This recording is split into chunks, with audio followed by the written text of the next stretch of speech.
Assalamualaikum warahmatullahi wabarakatuh. Waalaikumsalam. Alhamdulillah, salatu wassalamu ala rasulillah, habibina sayyidina Muhammad ibn Abdullah wa ala alihi wa ashabihi wa muwalah, amma ba'd. Yang sangat kami cintai, saudara-saudari yang di Selandia Baru, Masya Allah, luar biasa. Nah, ini sangat istimewa. Kalau kerinduan beragama di komunitas mayoritas kaum muslimin itu biasa. Kalau ada wali di puncak gunung itu biasa, aman, karena sedikit godaannya. Tapi kalau ada orang bisa istiqomah di lingkungan yang bukan lingkungan kaum muslimin, tentu itu jauh lebih tinggi pangkatnya dibanding yang di tempat lingkungan aman. Maka wali di tengah kota pangkatnya lebih tinggi dari wali di atas gunung. Kekasih Allah di tengah kota godaannya besar. Selandia Baru, negara yang maju, tentunya godaannya besar, maka yang kuat pasti istimewa. Yang kuat istimewa. Baik, subhanallah. Dan luar biasa, Ramadan masih jauh, tapi ternyata kerinduannya sudah tampak hari ini. Sehingga kami pun harus membahas tentang Ramadan, dan ketahuilah bahwa orang yang akan mulia di bulan Ramadan adalah yang memuliakan Ramadan. Orang yang mendapatkan keberuntungan di bulan Ramadan adalah yang menanti kedatangan Ramadan. Dan sangat tepat jika kita harus mempersiapkan diri kita untuk menyambut bulan agung, bulan mulia, bulan suci Ramadan. Bicara tentang persiapan, ada persiapan lahir dan batin. Batin adalah hati kita. Lahir adalah ada hubungannya dengan ilmu-ilmu zahir. Ilmu puasa mah enteng, nanti kami hadirkan pakai praktik singkat di sini. Akan tapi yang lebih utama adalah batin. Kalau disebutkan man shoma ramadhana imana wa ihtisaban ghufira lahu ma taqaddama min dzambi. Berpuasa karena Allah, mengharap pahala Allah, maka diampuni dosanya. Begitu mudahnya pengampunan dari Allah. Tapi itu dari hati yang sudah tertata. Nah, kalau hati tertata, begitu mudah melaksanakan ibadah puasa. Hati yang tertata itu bagaimana? Keimanan, kalau keimanan insya Allah sudah ada. Kalau tidak akan punya iman, kecuali tidak akan ikut acara ini, kecuali memang di hatinya ada keimanan dengan Allah. Bicara Ramadan karena iman kepada Allah. Akan tetapi ternyata, tanda ketulusan iman kepada Allah justru adalah di saat kita berurusan dengan sesama manusia. Kalau untuk berpuasa, itu kan disebutkan, kutiba alaikumusiyam, diwajibkan puasa atas kalian. Ini seperti diwajibkan pada umat terdahulu, dengan tujuan adalah la'allakum tattaqun, agar kalian bisa menjadi orang yang bertakwa. Bagaimana orang bertakwa? Definisi takwa itu banyak sekali. Cuman kalau kita jajar definisi tentang takwa itu tersimpulkan dalam makna yang sangat sederhana, yaitu orang bertakwa atau hakikat takwa adalah bagaimana kita bisa baik kepada Allah dan baik kepada sesama manusia. Yang baik kepada Allah tidak baik dengan manusia tidak disebut sebagai orang bertakwa. Biarpun dia sholat malamnya puluhan rakaat, puasa sunnah, Ramadan dan puasa sunnah tidak pernah putus. Tapi kalau dia tidak baik dengan sesama manusia, tidak disebut orang bertakwa. Belum bertakwa, tempatnya neraka. Sampai dikatakan seorang perempuan dikatakan di hadapan baginda Nabi, seorang perempuan yang tudkar bi kathratis sholati wasyami, ada seorang perempuan yang dia sholatnya banyak, puasanya banyak. Terkagum-kagum sahabat Nabi mendengar cerita tentang seorang wanita yang sholatnya banyak dan puasanya banyak.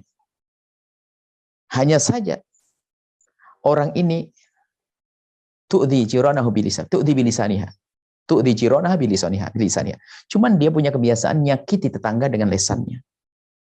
Apa kata baginda Nabi SAW? Biarpun dia ahli ibadah, ahli sholat, ahli puasa, tapi dia suka nyakiti tetangganya dengan lesannya, la khaira fiha, nggak ada kebaikannya bagi wanita tersebut, innaha min ahlin nari, dia ahli neraka.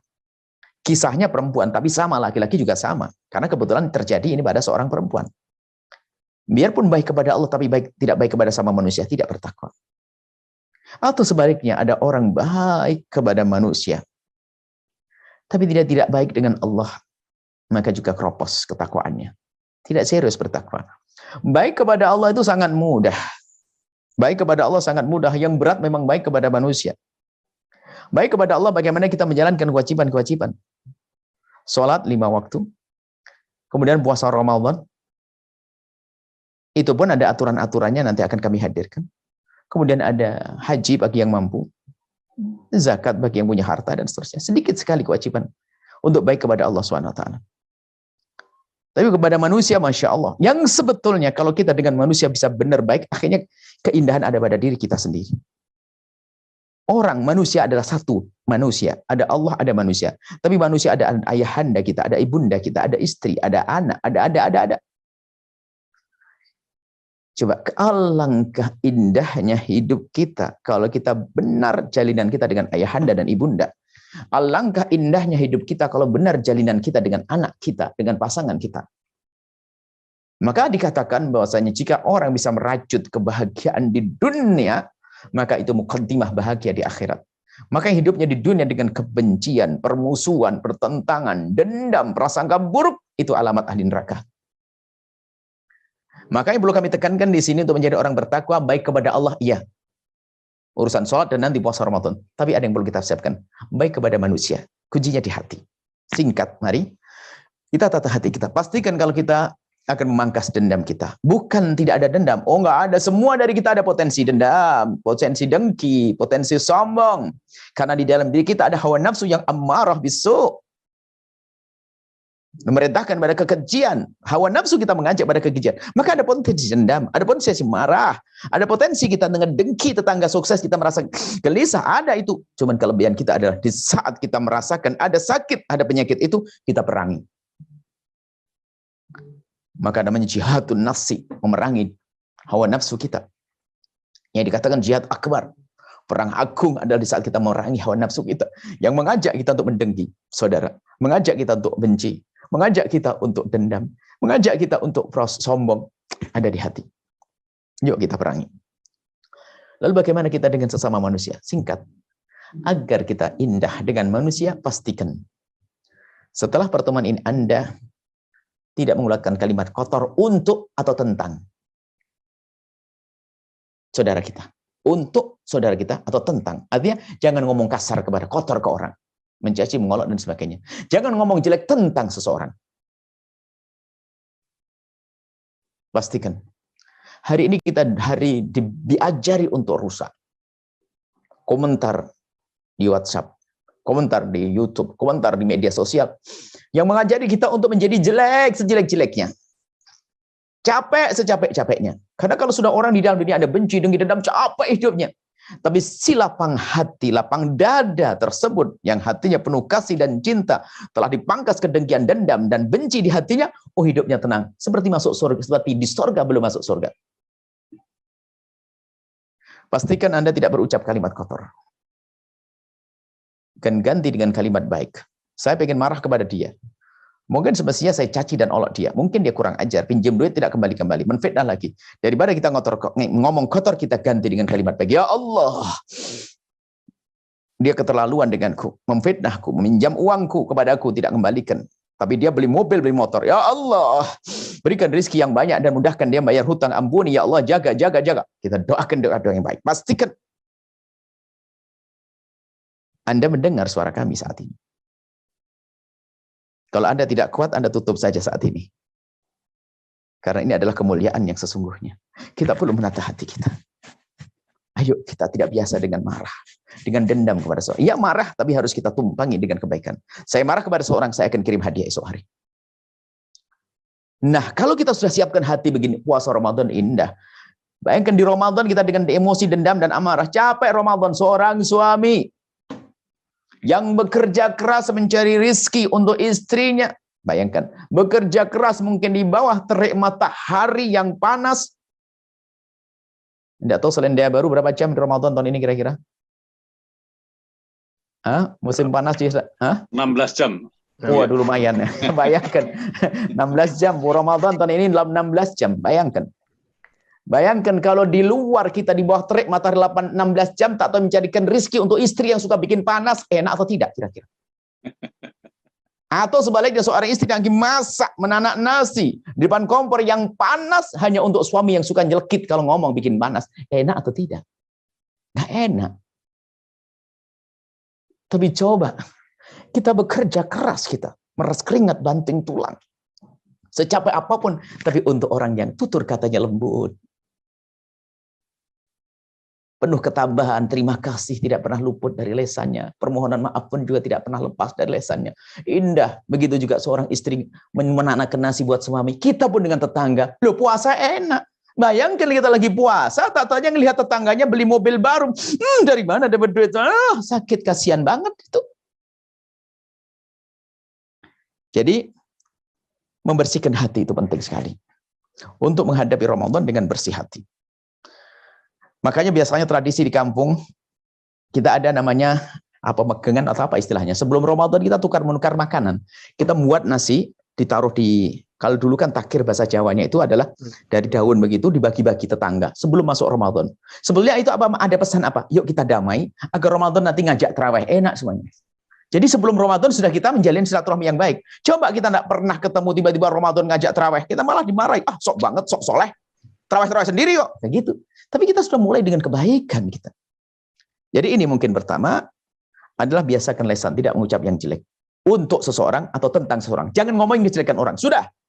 Goodbye dengan gunjingan. Selesai, aku tidak mau. Selesai. Maka jika ada orang berbuat salah kepada kita, pastikan akan kita balas dengan kalimat baik. Kita didolimi, kita diambil hak kita. Kita ya Allah berikan kebaikan kepadanya. Ampuni dia. Bisa. Pastikan Anda bisa hari ini. Kalau Anda menganggap ini berat, memang itu berat. Kerjaannya barakah kasih Allah. Anda harus paksakan. Ada sedikit jaminan. Ada sedikit perlu kami sampaikan tentang jaminan dari Nabi SAW. Kalau Anda mendoakan dengan doa baik orang yang bermasalah dengan Anda tadi, maka ketahuilah yang akan dikabul lebih dulu adalah doa untuk Anda. Maka Anda jangan ragu mendoakan. Bahkan kami pun kadang-kadang kalau agak pusing-pusing urusan pondok, pembangunan nggak jalan ya, kadang-kadang guyonannya ini kok tidak ada orang ganggu saya nih. Kalau ada yang ganggu saya lumayan, agar saya doain dengan doa kebaikan nanti saya dapat. Maka kalau ada orang ganggu kita, mencaci kita, ngolah kita, jangan ragu tentang awas nanti malam ya. Dan berani nyaci saya, fitnah saya, gunjing saya nanti malam awas. Kenapa namanya? Tunggu. Dan ya Allah, temanku kurang ajar kepadaku, mencaciku, mengolokku ya Allah, tambahkan rezekinya ya Allah. Malaikat menjawab, walaka bimithlin, kau dapat duluan.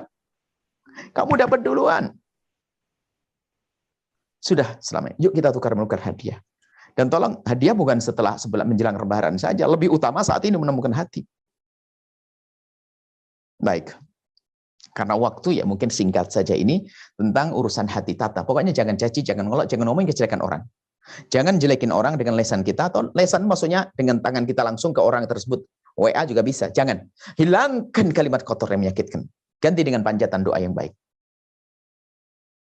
Panjatan doa yang tulus ya. Panjatan doa menyakitkan juga ada. Doanya doa bikin kurang aja, bikin sakit hati. Kalau ada orang pelit lalu kita bilang, ya Allah, jadikan dia orang dermawan depan orang terang-terangan. Ini kurang ajar, nyakiti juga itu doanya. Bukan begitu, doa tulus. Maka Allah akan beri untuk kita. Insya Allah seperti itu. Kemudian yang kedua adalah ilmu. Adapun ilmunya, ilmu puasa itu sederhana. Kami ringkas dalam fikih itu untuk bermudah. Dalam berpuasa itu adalah ada 9 hal. Tidak kita bahas masalah definisi. Puasa orang paham. Pokok puasa itu pokoknya tidak melakukan membatalkan mulai dari matahari masuk waktu subuh sampai matahari terbenam sampai maghrib. Menjelang subuh sampai maghrib itu adalah puasa, menahan diri dari hal yang membatalkannya, kan gitu. Definisi puasa adalah menahan diri dari hal yang membatalkan puasa, mulai dari terbitnya fajar shadiq, yakni masuk waktu subuh, hingga terbenam matahari masuk waktu maghrib. Itu puasa. Cuman kan kita harus tahu apa sih yang membatalkan puasa, kan begitu. Maka kami singkat ringkas 9 hal yang membatalkan puasa dan 9 orang yang tidak wajib berpuasa.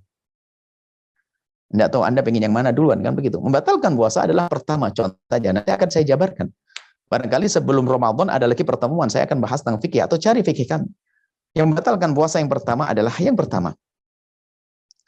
Memasukkan sesuatu ke salah satu lubang yang 5. Yang pertama isinya 5. Memasukkan sesuatu ke salah satu lubang 5. Lubang 5 itu adalah lubang mulut, lubang hidung, 2. lubang telinga 3, lubang buang air kecil 4, lubang buang air besar 5. Memasukkan sesuatu ke salah satu lubang 5 ini membatalkan puasa. Cuman harus ada penjelasannya, memasukkan itu di mana sih? Ada rinciannya, itu dalam fikih praktis kami akan kami sebutkan satu demi satu, dan memang sengaja itu fikih kami buat sepraktis mungkin, artinya biarpun tidak pernah belajar agama, membaca dia paham bisa ngajar yang lainnya. Memasukkan ke lubang mulut itu artinya menelan. Selagi tidak menelan maka tidak batal puasa. Misalnya di siang hari bulan Ramadan Anda puasa, lalu Anda ambil es krim, langsung Anda masuk ke mulut, begitu, nggak batal puasa Anda, asalkan tidak Anda telan. Cuman sakit, ya ngapain nelen, ngapain masukkan es krim ke mulut? Selagi tidak ditelan tidak batal. Jadi yang batalkan adalah nelen. Nelennya itu yang batalkan puasa. Anda masukkan permen ke dalam mulut selagi tidak ditelan tidak batal puasa. Makruh iya. Selesai. Sederhana. Makanya kalau orang gigit apa nggak batal asalkan tidak digigit. Asal nggak ditelan. Nah, kemudian karena bab nelen biasanya ada pertanyaan lagi karena belajarnya sambil ngantuk. Sampai di rumah bingung. Pak, kalau nelen ludah gimana ceritanya? Oh iya gimana ya? Kayaknya puasanya nggak nelen ludah. Ngeludah terus, kelihatan tidak cantik lagi, tidak ganteng lagi. Ngeludah terus. Kan babnya nelen tadi.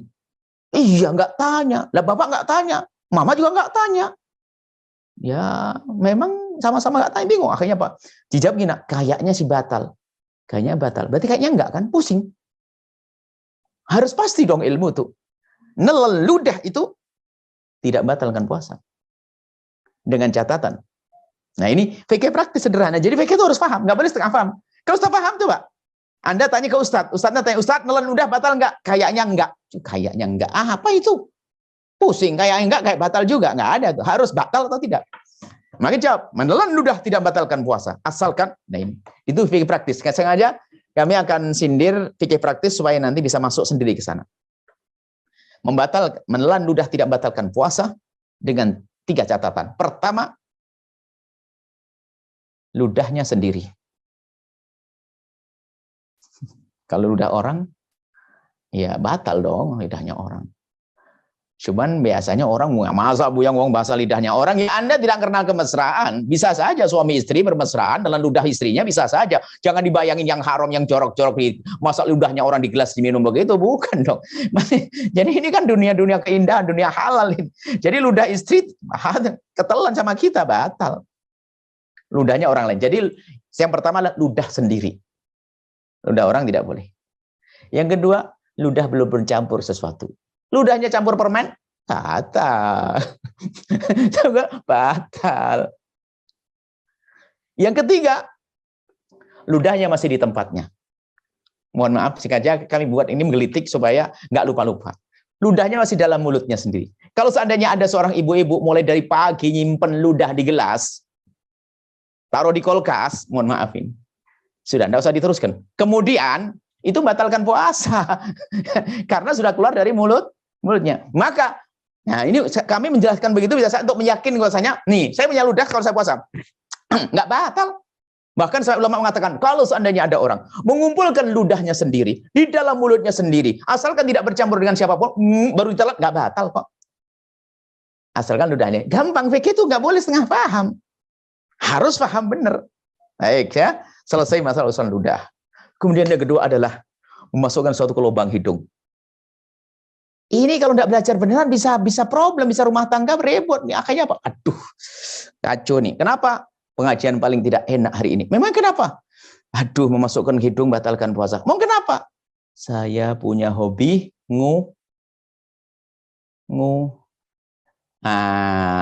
akhirnya dipikir kalau bersihkan hidung batalin puasa. Jangan-jangan begitu, salah paham, ngajinya ngantuan. Harus jelaskan. Yang dimaksud membatalkan puasa masukkan ke lubang hidung adalah memasukkan sesuatu, tangan atau apapun ke wilayah yang atas. Kalau seandainya itu air, kita akan rasakan panasnya gerak atas sini. Jadi kalau wilayah bawah bukan di atas, bukan di tempat yang kalau kita sentuhkan akan ingat apa sekarang antigen. Swab ya. Nah, itu bukan pembahasan hukum swab batal atau tidak kan di sana. Ini babnya baru. Jadi yang gerak panas itu batalkan puasa. Nah, maka dari itu kabar gembira. Bagi siapapun yang punya hobi ternyata tidak batal puasa. Selesai. Ini sederhananya belajar fikih itu yang ringan, nggak berat-berat. Kemudian masalah kuping, masukkan kelompok telinga. Itu khilaf di antara para ulama. Telinga adalah, yang dimaksud telinga adalah dalam telinga. Kalau luar telinga, nah luar telinga itu ukurannya apa? Yang masih bisa dijangkau oleh kelingking kita itu luar. Yang tidak bisa dijangkau dalam. Misalnya pakai korok kuping batal puasa menurut mazhab Imam Syafi'i. Dan jumhur ulama. Kecuali mazhab Imam Malik. Jadi ini khilaf kalau masalah telinga. Jadi nanti mohon, ini adalah fikih itu harus tahu dasarnya dulu. Kalau permasalahan nanti, gimana hukum swab nanti? Kita tahu hukumnya begini dulu, baru nanti solusi, beda pembahasannya. Jadi belajar fikih itu satu-satu, nggak boleh diacak begitu. Jadi belajar fikih praktis dulu, paham. Baru nanti, gimana hukumnya swab nanti. Jadi itu adalah, masukkan ke lubang telinga. Kemudian masukkan ke, mohon maaf, lubang depan. Mohon maaf, lubang depan, mohon maaf. Suami istri, halal. Bercumbu dan sebagainya. Mohon maaf kalau seorang suami memegang wilayah istri tidak ada masalah. Tapi mohon maaf jangan sampai jemarinya masuk ke dalam. Batal. Atau seorang wanita di saat bersuci dari buang air kecil, cukup, Allah sudah maha tahu, cukup dengan perut jemari begini, sudah bersih. Perut jemari. Perut jemari digosokkan ke wilayah tersebut. Tapi kalau jemarinya dimasukkan begini, batal puasanya. Lubang belakang cuma demikian. Baik, ini contoh saja, tidak akan saya sampaikan semuanya. Kalau belajar, kami ingin memastikan belajar fikih itu adalah enak. Ini saya kasih contoh yang batalkan puasa. Yang pertama adalah masukkan satu ke salah satu lubang 5. Ini saja. Mungkin sampai di sini nanti ada setelah satu lubang 5, selebihnya gampang. Selebihnya enteng. Sebenarnya nggak pakai rincian ini.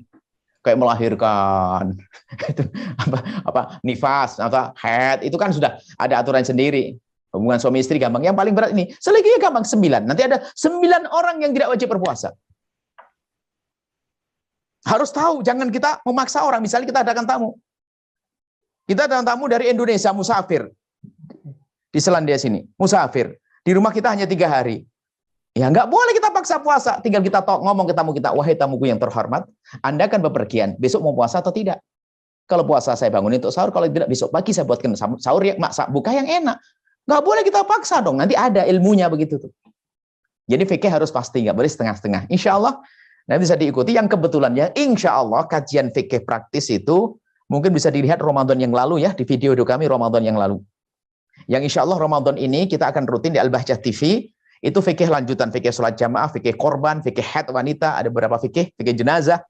Fikih jenazah penting sekali. Dan juga karena kita itu sudah dunia ini global, di era global ini, itu memang dasarnya kami hadirkan fikih Syafi'i. Cuman dalam menyelesaikan masalah kami akan hadirkan nanti, kalau ada pertanyaan dan sebagainya, kita lihat situasi tempat tersebut. Masya Allah, ini mungkin sekelumit tentang persiapan dohir ya, punya ilmu fikih dong, kami gitu insya Allah. Nah, mungkin kita sampaikan semuanya sekarang, hanya sekedar kami kritik saja, biar rindu setelah ini Anda rindu untuk belajar fikih. Ternyata belajar fikih tidak susah dan sangat gampang. Lebih susah ngitung matematik, belajar matematik. Belajar fisika lebih susah. Belajar lebih susah, percaya. Makanya belajar fisika aja bisa, biologi bisa, belajar fikih aja nggak mau. Ini terus mau kemana ini? Baik, insya Allah ini saja.